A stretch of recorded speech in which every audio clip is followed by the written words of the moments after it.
Hai, ce eu fac? Hai, las, ai filmat? Acum filmez numai. Ia mă pulă! Am atins? Da, atins cu pula mea. O, ce picat!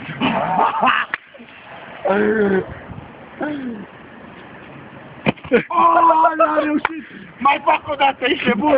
Până reușesc! Până reușesc!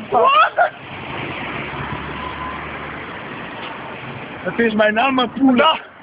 Fii mai aproape un pic. Cu mâinile trebuie să fii aici. Aici trebuie să ajungi cu mâinile. Oi, ce trânt a făcut!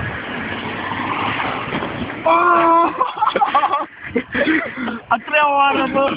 Dar de ce te ții că pula te mai înalt, mă, ca mine? Să ții așa picioarele, da? Ține picioarele întinse. Hai, bagă! Bagă! Da, ascultează!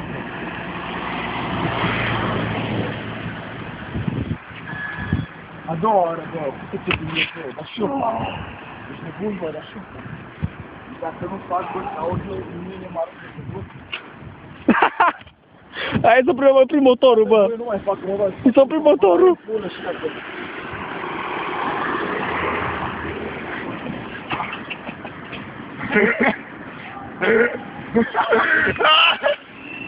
Mai...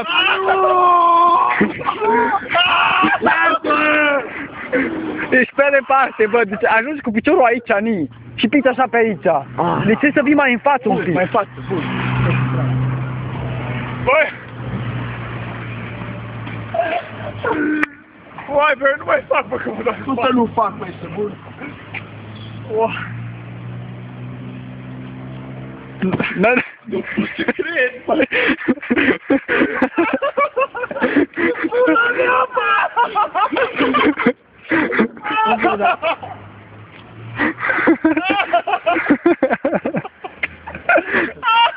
Nu.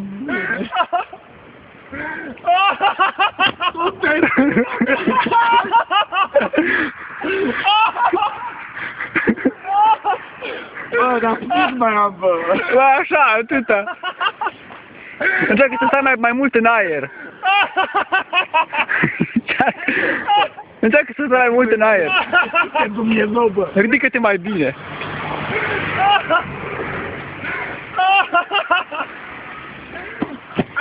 Ai, nu!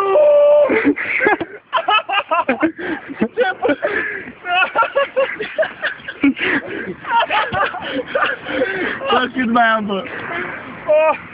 Da, bă, până să mai înalt. Bă, dar uite-mă, pulă, bă, că e mai înalt ca mine, bă. Ai puțin, am, da. Bă, uite ce mai înalt. Dacă ajungi cu mâna, trebuie să... Uite-te, fă cu mâna așa. Da, bă, dă-o pula aia că m-am... Bă, dar m-am înălțat, bă, ce pula mea? Dar nu știi picioare întinse. Cine a găsit picioare? Dar nu te doare în pula asta, dar nu-ți cazi. Nu cazi în cap sau ceva. Du-ce-mi pizda, mă. Dar și ce-ți mai înalt? Dar și el, de două. Ține picioare întinse. O, ce face? Acum aproape că ai atins, dar nu poți, bă. Aproape că ai atins. Pula mea. Bă, ăsta nici cam un gălit. Adevărat, bă. Hai că vă arăt cu picioara mea. Deci am luat. Dar bă, nu stai așa și bă. Nu stai, mă, că așa nu pot. Dar trebuie să fii aproape, bă. Nu plică, bă, dar nu. Aruncă-te puțin în sus, dacă poți. Pula mea, aruncă-te în sus în pula mea. Gata, nu mai. Dă-l în pula mea.